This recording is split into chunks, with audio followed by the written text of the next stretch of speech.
The CBS Radio Mystery Theater presents...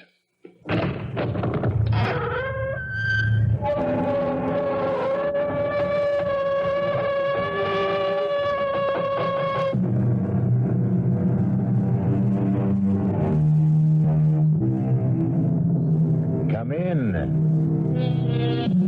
Welcome. I'm E.G. Marshall. Welcome to the world of terrifying imagination.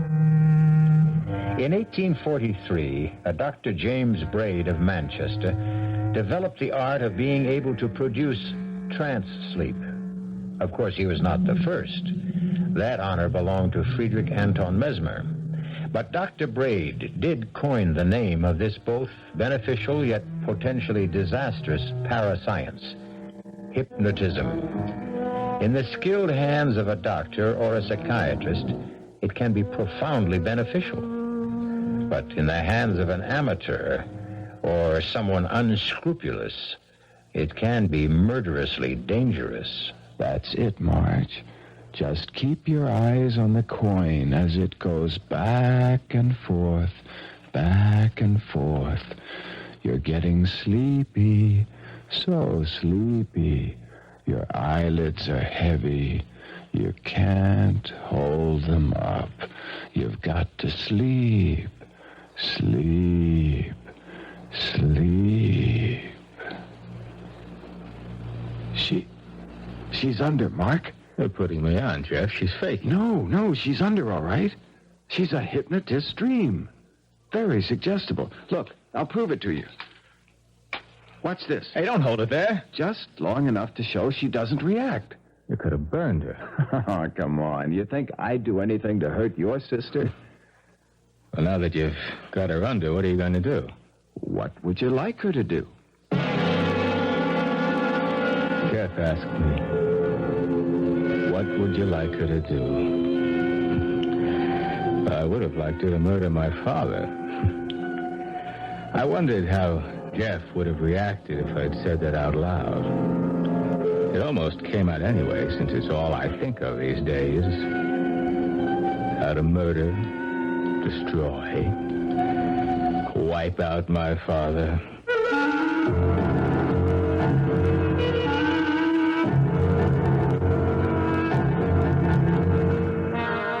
Our mystery drama, Murder with Malice, was written especially for the Mystery Theater by Ian Martin and stars Marcia Rod and Ira Lewis. It is sponsored in part by New Sugar-Free Diet 7-Up and Buick Motor Division. I'll be back shortly with Act One.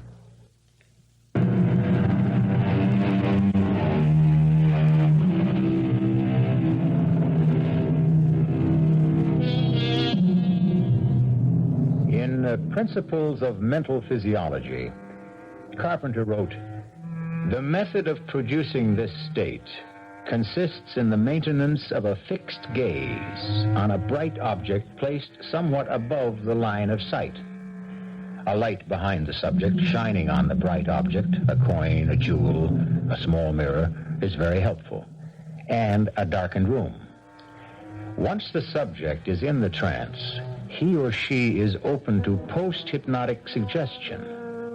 Luckily for our peace of mind and their father's health, Marge is the subject, and not the bloodthirsty Mark." Ever since I can remember, I've hated my father and feared him. But never more so than these last 2 years, since he killed my mother. I'd like to kill him, but I haven't the guts. What, Mark? Huh? Well, what do you mean, what? What do you want me to ask Marge to do? Don't tell me I'd put you into a trance, too. No, Look, what sort of thing can I ask? Anything within reason. I mean, she won't do anything to hurt herself, or to hurt someone else, or steal, or anything that goes against her natural instincts. Let's keep it simple. You know what you ought to ask her to do? What? Marry you. She's got a chance to shake this scene and have some kind of decent life of her own and get away from that monster upstairs and And she won't take it. She loves her father. That murdering... Hey, come on, take it easy, He Mark. killed my mother. It was a car accident. He was going 90, and he was drunk when they crashed. It's a miracle anyone came out of it alive. It's a pity it had to be him. He got off lucky. Lucky? A shattered pelvis? Condemned to drag himself around on canes for the rest of his life? I hope he never knows a moment when he's not in pain. Hey, Mark. Come on, let's knock it off. I want to bring Marge out of the trance. Well, wait a minute. We've got a bet going here. You claimed you could prove post-hypnotic suggestion, didn't you? Yeah? Well, suppose you... Damn, that grandfather clock drives me crazy. Old man's pride and joy hasn't missed a chime since the day he was born. Did it wake Marge? No. She'll stay under till I bring her out of it. What were you going to say before? Well, suppose you were to tell Marge to hit up the old man for $5,000 tomorrow at breakfast. Would she do it? Well, she might if she thought it was justified. Well, tell her I need it to pay off some debts. Do you? What's the difference? She won't get it. No, Mark, I'm sorry. No go. No, if you want Marge to try to get money for you, you ask her directly when she's fully conscious. Like I figured, the two of you are just putting me on. Oh, no. No, I'll prove that to you. Marge? Marge? Yes? I want you to do something for me tomorrow morning. All right. What time's breakfast? 9 on the dot. Another of the old man's fetishes. Okay. Now, Marge, I want you to come down and be at the breakfast table at 2 minutes to 9 tomorrow morning. Then, when the clock strikes 9, on the last chime, no matter what's going on, you will say, "Hickory-dickory-dock. The mouse ran up the clock. The clock struck 9, and I feel fine. Hickory-dickory-dock." And you won't remember you said it. Will you do that? Yes? I won't forget. No? You've been having a nice rest.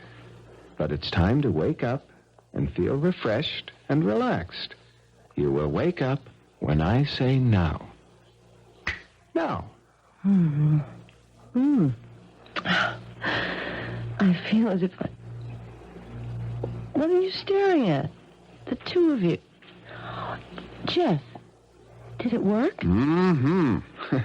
What, you really put me under? About 10 minutes. Oh, that's scary. You know, why, if you can make me draw a blank like that, you can make me do anything. Oh, no, don't worry. I couldn't make you do anything you didn't really want to. I should hope not. Where did you learn this handy little parlor trick? I once took some courses in parapsychology. Do you feel relaxed, Marge? Is your headache gone? I have to admit I do. And no headache. I really feel as if I'd had a whole night's sleep. You're a master magician. No, anyone can do what I did, provided he has the right subject, and that person is willing. Not that I'd advise it, though. It's a dangerous thing to fool around with. But, your friend uses it in his practice. Dr. Frank? Oh, yeah. Occasionally, if it's indicated. Actually, he's relatively conservative for a psychiatrist. I don't need him. Well, honey, I'd like to see you get rid of those headaches. I'm not a candidate for the couch yet. Well, I guess I'll hit the sack. Thanks for the fun and games. Good night. Night, little brother. Night, Mark. Little brother? Didn't you ever know? I was the first twin to arrive. It's only one of Mark's resentments. He's the one who really needs analysis. Marge, Mark's problems are his own. Yours are something I want to see solved. I don't know why you waste your time with me.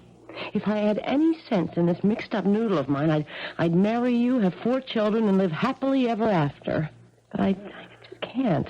Because you feel yourself tied to your father. I can't leave him alone, Jeff. I love him.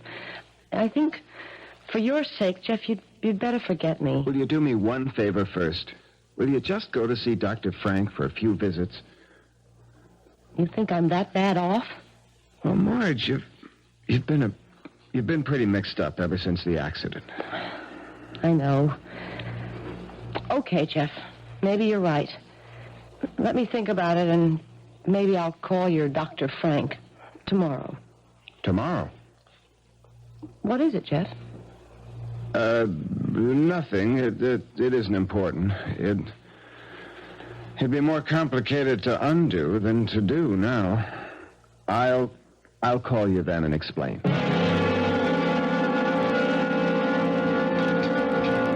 Morning, Mark. Morning, Dad. You're surprisingly early. Yeah, I wanted to ask you something. If it's money, no. Dad, I'm in bad trouble. Well, then dig yourself out. Dad, Mom left me money that will come to me when I'm 30. Why can't And I... very wise of her. Maybe in another 6 years, you'll be able to handle it instead of gambling it away. It wasn't Mom's decision. You talked her into it. I most certainly did. Look, you don't understand. I'm mixed up with some very hard guys. If I don't pay them off... Oh, don't talk nonsense. They'll wait for that money. Good morning, Marjorie. Morning, Dad. Mark, am I late? No, dear, it's just 2 minutes to 9.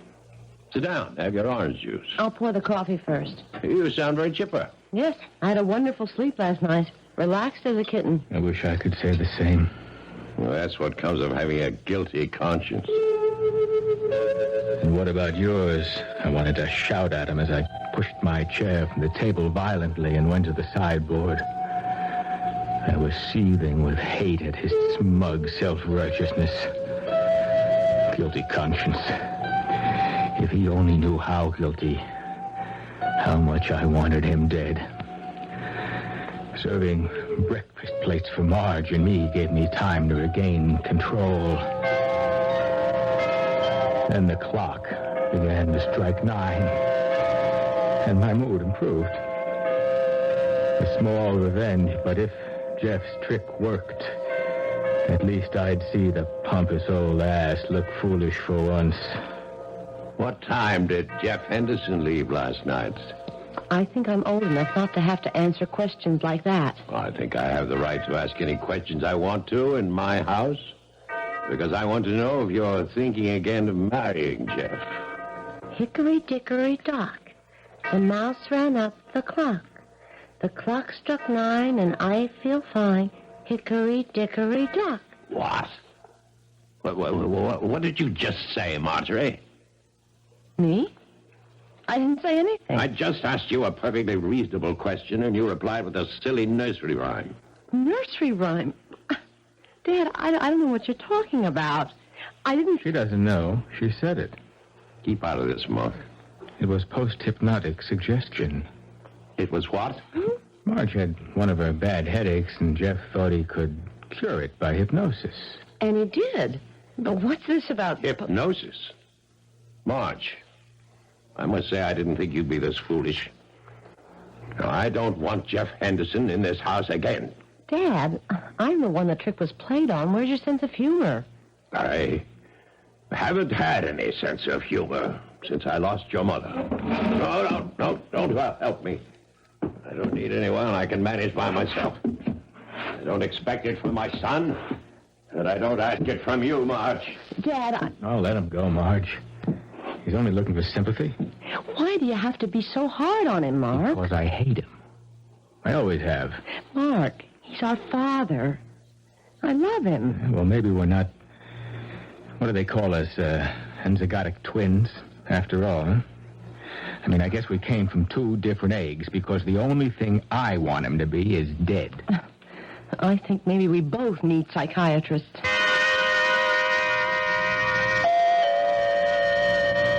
I'll get it, Williams. Yes? Are you Mark Prentice? Yes. Well, open up, fella. Let me in. Oh, now you don't want to see artillery, do you? Benny? Yeah, he sent me. What do you want? Oh, boy. Benny must be going soft. He lets you into him for 15 big ones. Now, look. I'm going to pay him. Oh, I know you're going to pay him. But when? Like, what's on account? I haven't got anything right now, but Benny knows that I come into my own money when I'm 30. You got 2 weeks, fella. 2. For whole account. Otherwise, a couple of broken legs, a little treatment around the kidneys, you carry the rest of your life. And we'd still be waiting for the payment. You get the message? I'm scared. And I've never been so scared in my life. And I'm caught. They mean business. And I'll never change my father's mind. I'm going to have to kill him. But how? How?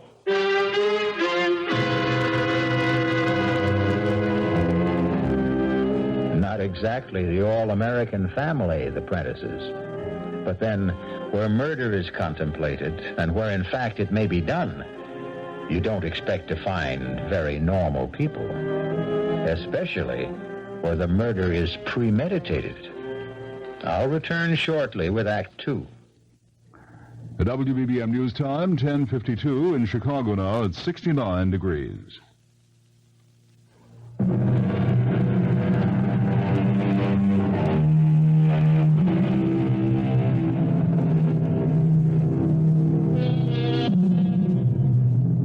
Almost 2 weeks have passed, and Mark has not been able to take any action towards solving his problems. Marge, at least under Jeff's urging, has had several sessions with Dr. Frank. And Harvey Prentice has continued to be himself. Domineering, selfish, callous to any problems but his own.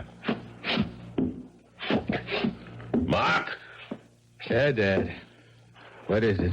Where the devil is Marjorie? I think she's with a psychiatrist.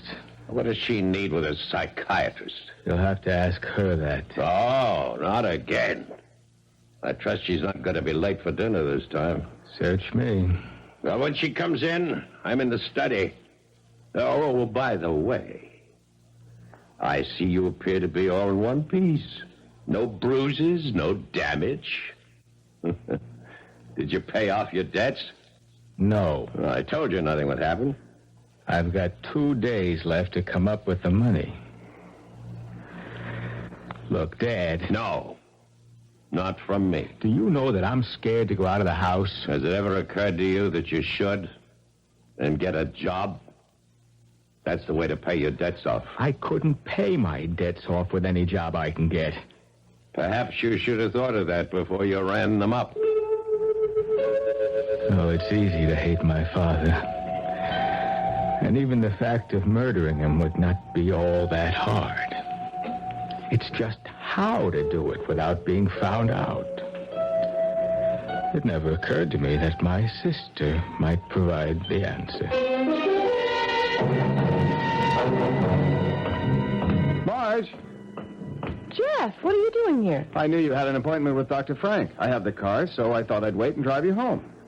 I don't feel like talking, Jeff. Marge, I haven't seen you in almost 2 weeks. You won't even answer my phone calls. Are you mad at me?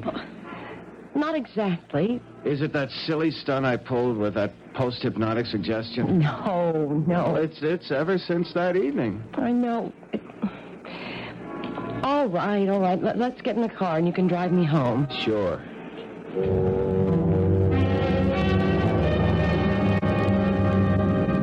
I'm so mixed up, Jeff. I wish you'd never suggested Dr. Frank. Oh, now, wait a minute. He's a good guy. Not for my money, he isn't. I know you meant well, but... But what? Jeff, I'm not good for you. Mark and I are all screwed up somehow. The whole family, we're Jonas. Keep away from us. Marge, nothing you can say. Why won't you listen to me? I don't want to see you anymore. I can't. There's nothing to explain, and I have such a headache. Well, maybe I ought to stay and give you another hypnotic treatment. No. Nobody else is getting inside my head anymore but me. Please, let's just make this goodbye. I don't want to see you again. Marge, wait a minute.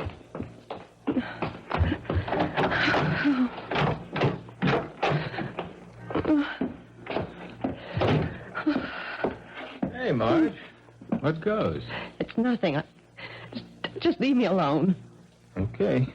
Play it your way. Oh, I'm sorry, Mark. I didn't mean to snap. It's just the top of my head's blowing off. I'm not going near that psychiatrist again. Oh, what's the panic? The things he keeps saying. I think he's the crazy one. How come? I'm not going to go through all the double talk about the id and the superego and the ego, but what he finally got around to saying was that I was jealous of Mother. And because Dad put her first, I hated him and wanted him dead. Well, he's got the wrong twin. How could he say such a thing to me when I literally gave up Jeff to take care of Dad? Search me. I mean, honestly, I thought an Oedipus complex was strictly from the ancient Greeks and for doctors talking to each other. Can you imagine me supposed to hate my father? How could you hate Dad when you dropped everything to take care of him ever since Mom died? See, that's because I'm supposed to have a fixation. And it's only guilt that holds me back from destroying him. What? He says that deep down in my subconscious or whatever, I really want to commit murder. You sure you know what you're saying? I know what Dr. Frank said, that I'll never get rid of my headaches till I get rid of my guilt feelings. And to get rid of those, I'll have to kill him. Dad? That's right. Well, there's a quicker way to get rid of headaches than that. How? Well, get old Jeff back to hypnotize you again. No. Jeff and I are through. I told him that tonight. Well, if you really want to get rid of a headache, well, I could have a shot at the hypnosis route. Jeff said anyone could do it. No, thanks. I'm taking my headache to bed. I won't be down for dinner. Of course, I didn't have the idea right then. But some instinct was nudging me that somewhere, somehow, there was a way out for me. But before I could follow the thought through, the phone rang.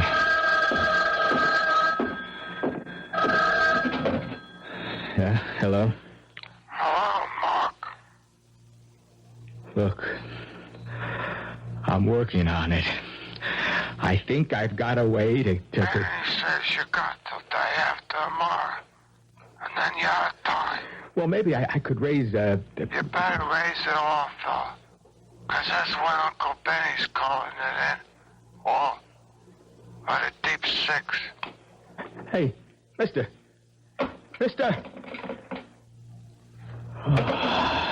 Who was on the phone, Mark? Someone for me, Dad. Did I hear your sister come in? Oh, yeah. Yeah, a few minutes ago. Well, did you tell her I wanted to see her in the study? No, Damn it, face me when I talk. Why not? because she didn't want to see you. She wasn't feeling well. She went up to bed. Before dinner? She said she didn't feel like eating. And neither do I. What's the matter with you? I'm scared, Dad. That's what's the matter. I'm scared so bad I'm sick. Why? That was some hard guy on the phone.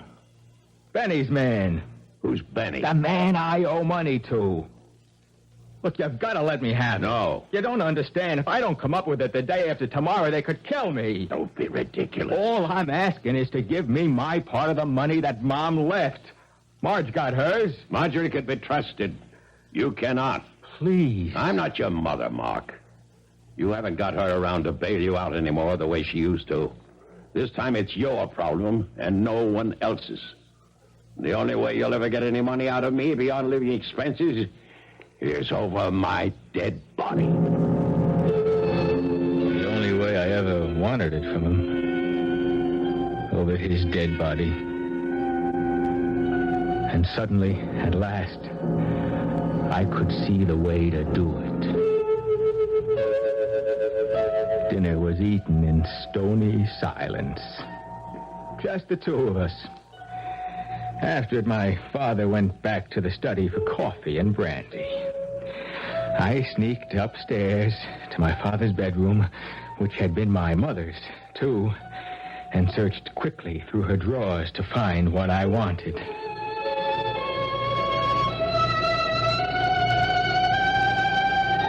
The rest was waiting till my father was safely in bed for the night, and then moving quietly along the upstairs corridor to my sister's room.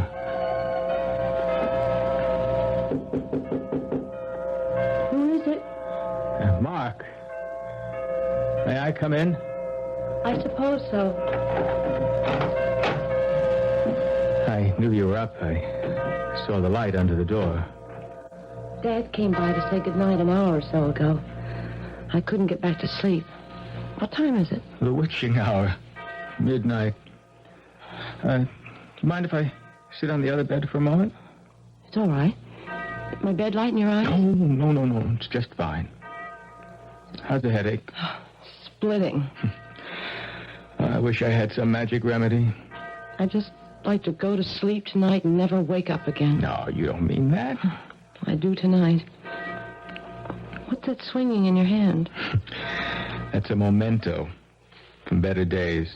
Remember, it's Mom's tick-tock watch. Oh, I haven't seen that in years. It's still so shiny. Where'd you get it? Oh, I've had it a while. Remember how when we were kids, she used to put us to sleep with it? The tick-tock watch. Tick-tock, tick-tock, back and forth. My eyes used to get glued to it. Tick-tock, tick-tock, back and forth, till I began to get so sleepy. So sleepy. So sleepy. Sleep, Marge. Sleep.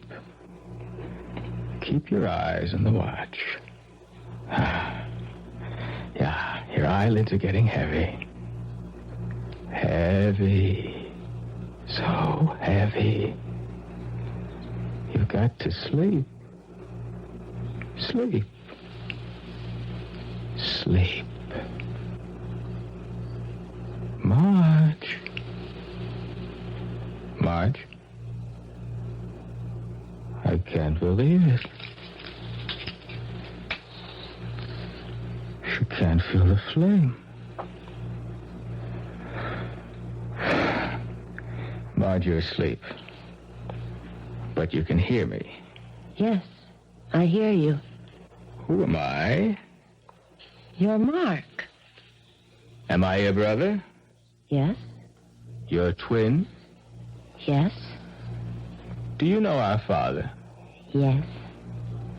How do I feel about him? You hate him. How do you feel about him? Marge, I asked you. How do you feel about him?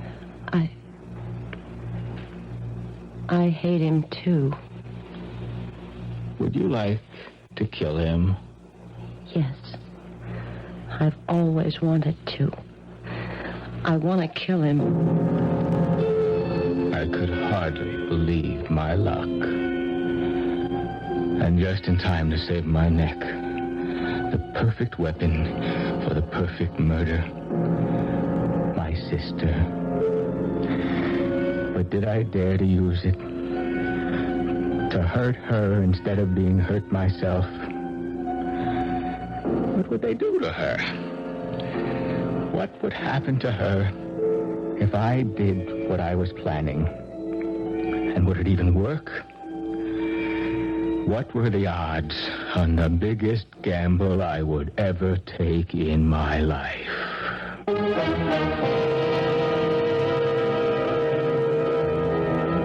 A girl helpless under an hypnotic spell, at the mercy of the agent who wove that spell, her twin brother, himself at the mercy of passions beyond his control, eaten up with hate, tortured by fear, hesitating to make an unconscionable gamble with her life to save his own.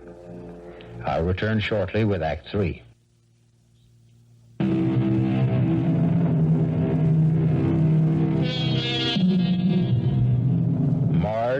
lies still, her eyes wide open, but unseeing.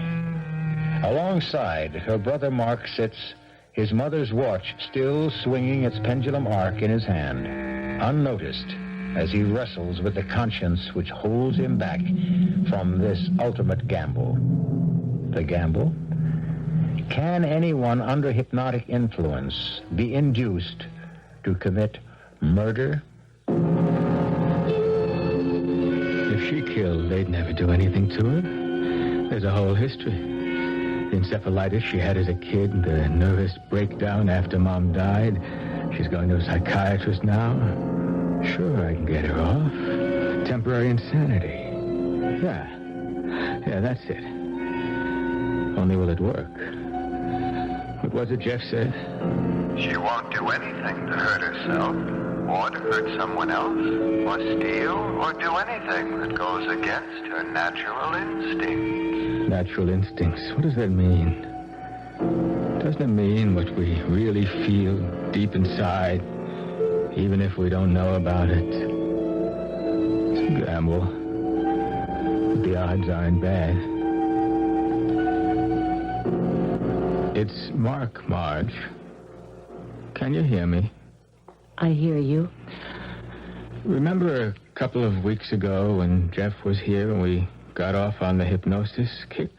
Yes, I remember. And what started it? I don't know.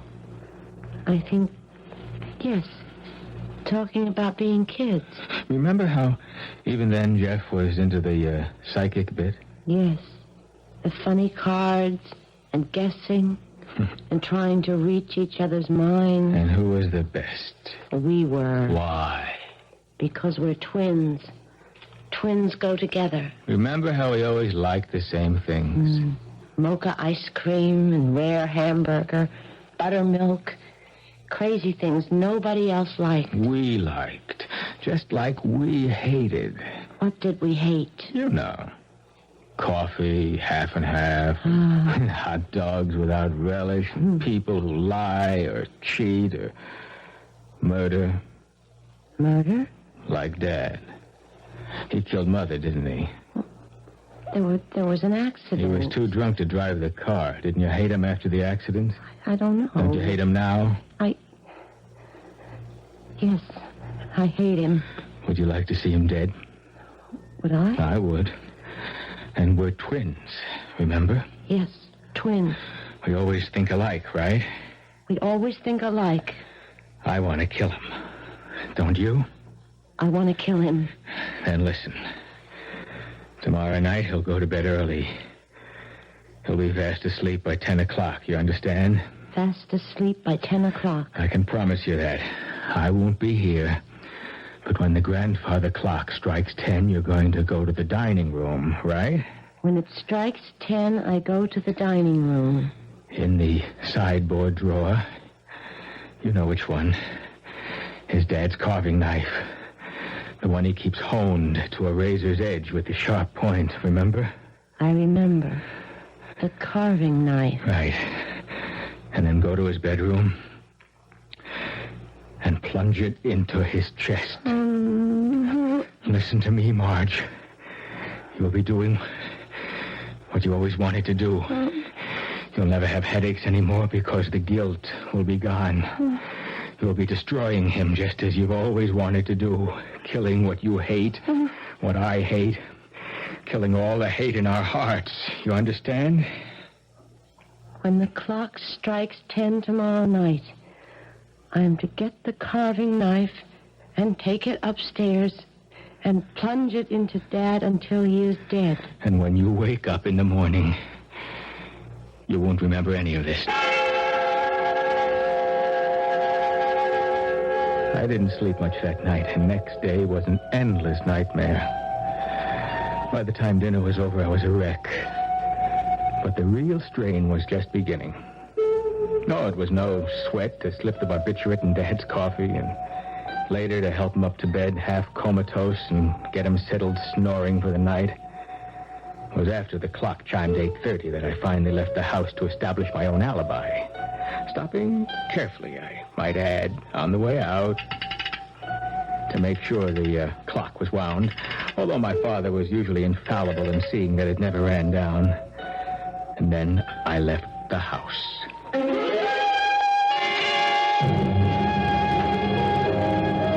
Hey, Mark.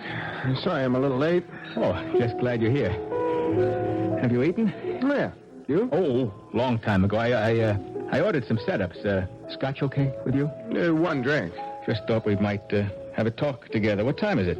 Around 5 or so to 9. Well, what you want to talk about? Marge. Well, that's my favorite subject. You aren't the bearer of good news by any chance? Good news? Well, that she's changed her mind about me and I might have some kind of a chance with her? That's something we might discuss, Jeff. Let's have another drink first.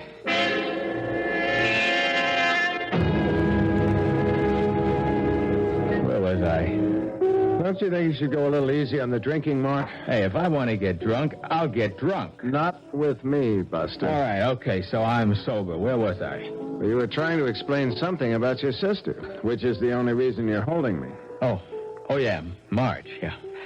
You know, you don't stand a chance as long as Dad's around. Yeah, I'm aware of that problem. Well, supposing it suddenly didn't exist anymore. What time is it? About 9:30. Look, supposing there wasn't my father.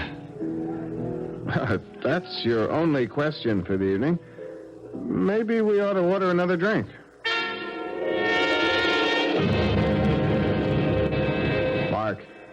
Mark. Huh? Come on. What? Come on, I paid up. Let's get out of here. No, I can't. What time is it? It's after 10 o'clock. How much? It's 10 minutes after 10. That's not long enough. I got to stay here a while. Okay, suit yourself. I'm going home. Hey, we haven't finished talking. As far as I'm concerned, we have. I want to tell you about Marge. Look, whatever you had to tell me about Marge, if you ever had, it's too late for you to make any sense tonight. Either you come with me now and I'll drop you home, or stay. Get as stoned as you want. I've got to stay. Just a little longer. Doesn't matter anymore. My hands, my feet, everything seemed like lead from the moment 10 o'clock had passed. Before I'd been fired up, nervously tensed, hard put to act normal. Now the drinks meant nothing. I wanted to call it all back. I stumbled to my feet. I rushed out of the bar. In the cab back to the house, I had all sorts of fantasies. Sometimes when the clock got overwound, it would stop. If it hadn't struck 10, maybe my father was still alive. And the other fear, how did I expect my amateur hypnosis would work?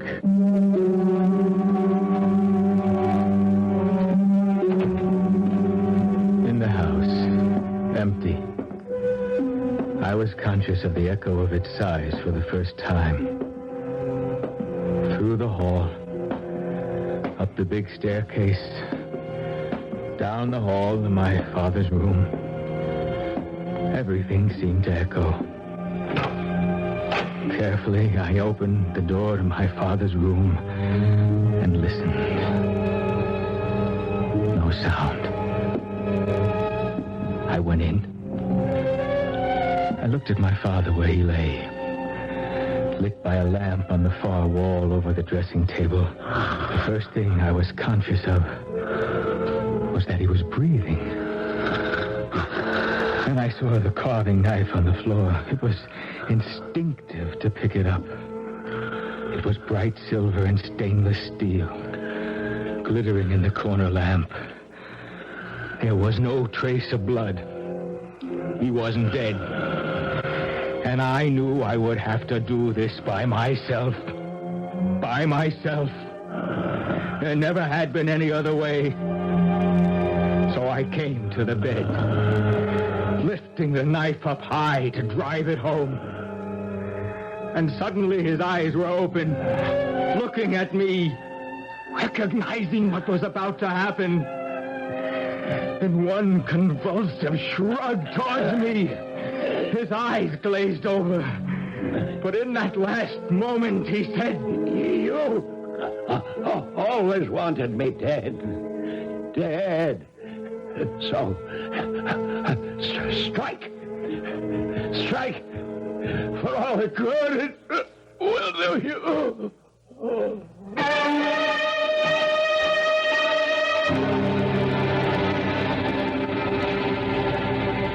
So he's dead, as you wanted him to be. I don't have to listen to you. Oh, yes, you'd better listen to me. What you tried to do to your sister is beyond belief.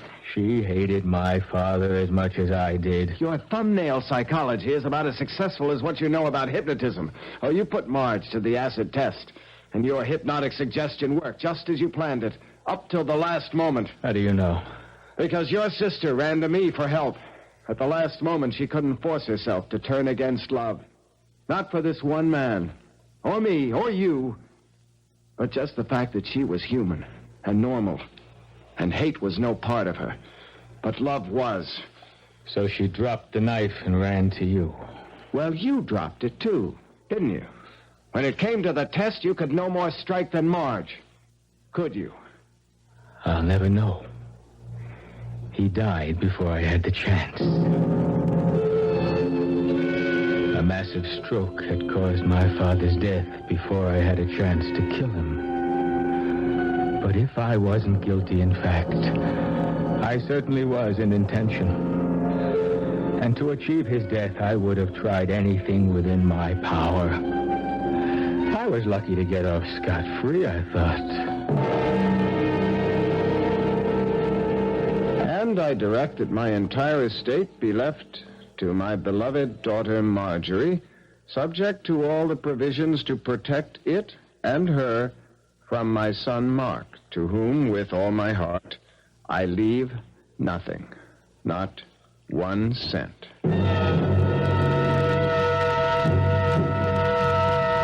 As attorney for the estate, Mark, I'm going to make sure your father gets his wish. Oh, sure, big deal.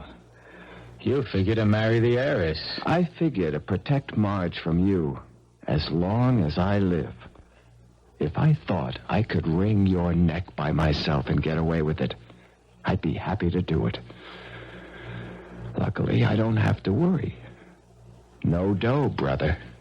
Not a penny. Go pay your debts.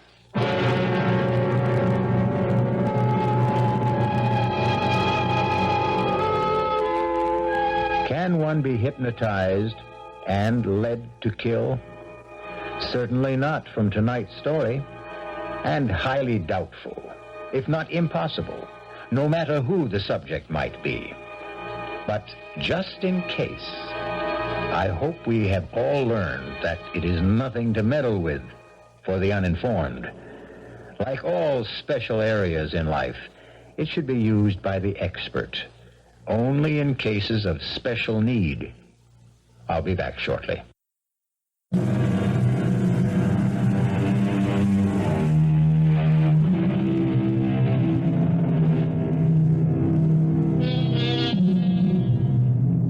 It was some time before Marge and Jeff were married, but once they were, the shadows and cobwebs were wiped away. Mark was only a dark memory that would disintegrate in time as thoroughly as his corporal self, trapped in his cement boots in the shifting muck of the river bottom where he lies. Who sows the wind must reap the whirlwind. Our cast included Marcia, Nick Pryor, Ira Lewis, and Staats. The entire production was under the direction of Hyman Brown. Now, a preview of our next tale. Really, Andrea, it seems to me we could have skipped visiting Chris's grave today. When we buried our brother 2 weeks ago, I vowed to visit him every day. And that's what I'm doing. But you can't go on doing this the rest of your life.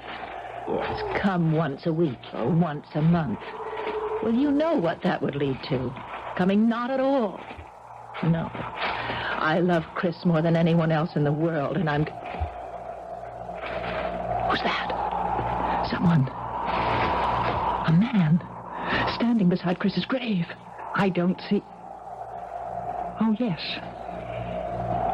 A man standing with his head bent as if he were praying. Shh. He's raising his head.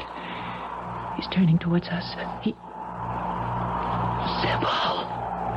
Oh, Sybil, my God. My God, it's Chris. Radio Mystery Theater was sponsored in part by Anheuser-Busch Incorporated, Brewers of Budweiser. This is E.G. Marshall inviting you to return to our Mystery Theater for another adventure in the macabre. Until next time, pleasant dreams.